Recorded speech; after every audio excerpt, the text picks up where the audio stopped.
In the book of Exodus, we hear the story of Moses. He is this man born to a Hebrew woman as Pharaoh begins killing young boys. And so his mom puts him into a basket of reeds and sends him on the river. And he is picked up and he is saved. And as he grows older, he sees the hardships and the pain his people are put through. He escapes and runs to Midian, where he stays out in the wilderness, out in the desert for a long time. Eventually, God comes to him in the form of a burning bush. Moses goes and takes his shoes off, and he hears God calling his name, Moses, Moses. God says to Moses, I have called you to be the man who will save your people, to take them out of slavery. And Moses says, surely God, not me, anyone but me. God calls and Moses says, I think you have the wrong number. Who am I to be called by God?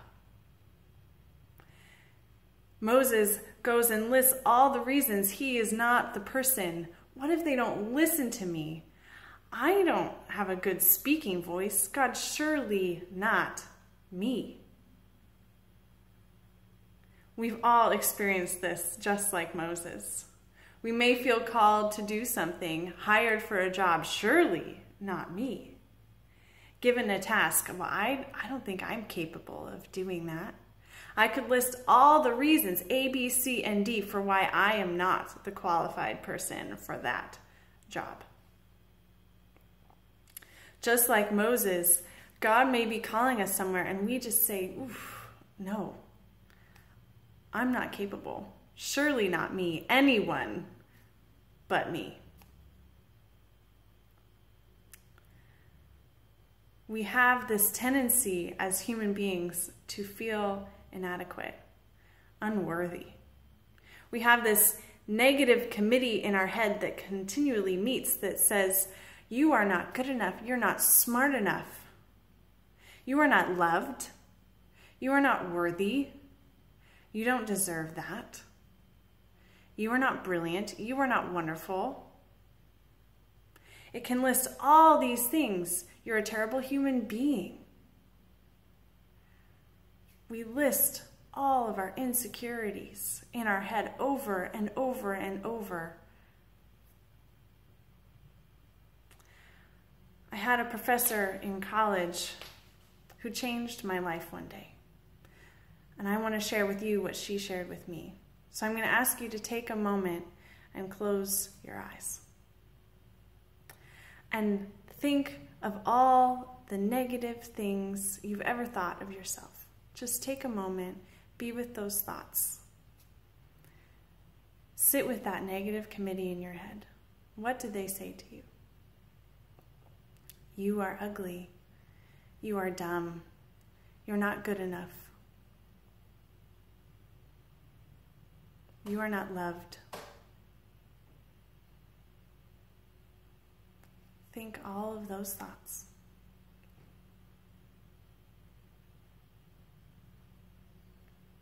Sit with them for a moment.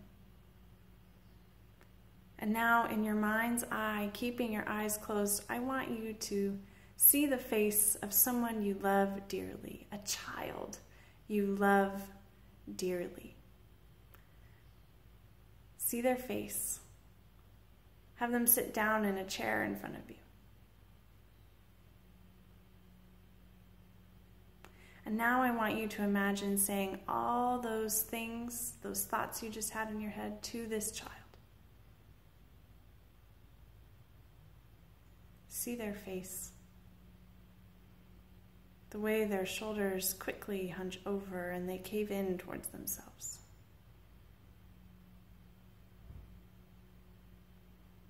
This is what we do to ourselves every day. Moment after moment. Open your eyes. it hits you like a brick in the chest. These things we say to ourselves, these things we do to ourselves, we say to the child within each and every one of us. I was sitting with one of my mentors yesterday and talking about feelings of unworthiness, and she said, when we're children, we have this curiosity, and as we're adults, it turns into fear.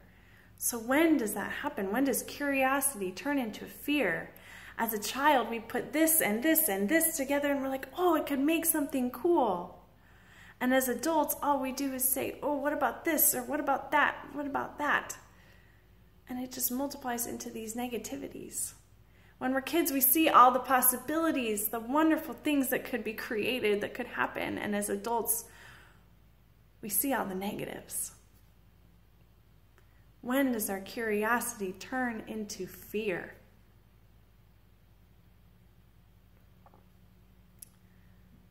What are we afraid of? When we're baptized, we're held, many of us in our tradition, as a child. Blessed by this community saying, you are a child of God. As adults, when we witness these baptisms, we proclaim that we will raise this child to know that they are loved, that they are a child of God, beautiful, incomplete, whole. We know that these children are not perfect. We don't expect them to be. As they grow, they learn, and we know that. And we know that we will help them grow along the way. That is what we agree to in a baptism. We say, we will help this child grow and learn. We have no expectation of perfection, because we know that in their imperfections, they are perfect. Doesn't God do the same for us? Doesn't God look at us and say, you are a child of God, perfectly imperfect. As you grow, I will help you learn.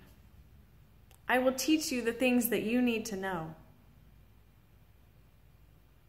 And I bet you $10 that God is so much better at it than we are. When God called Moses, he had no expectation of perfection.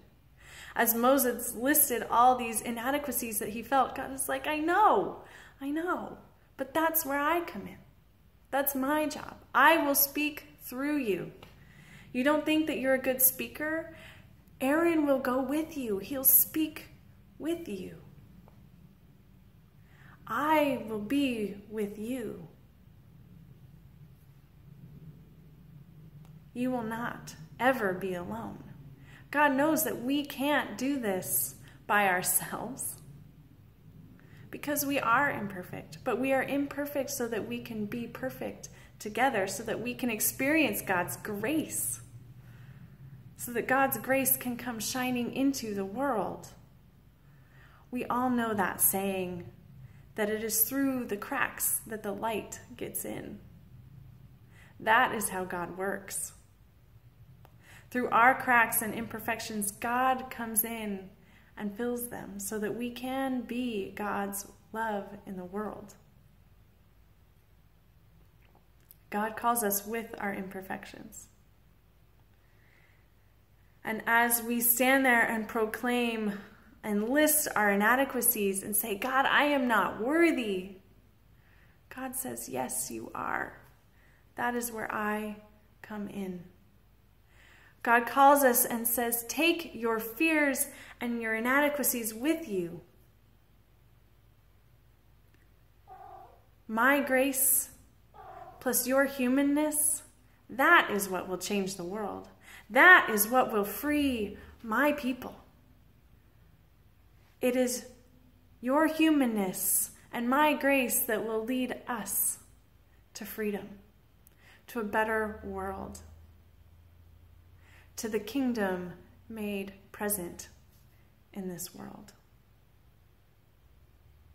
So what is it we're afraid of? I think it's that we're afraid that we are powerful beyond measure.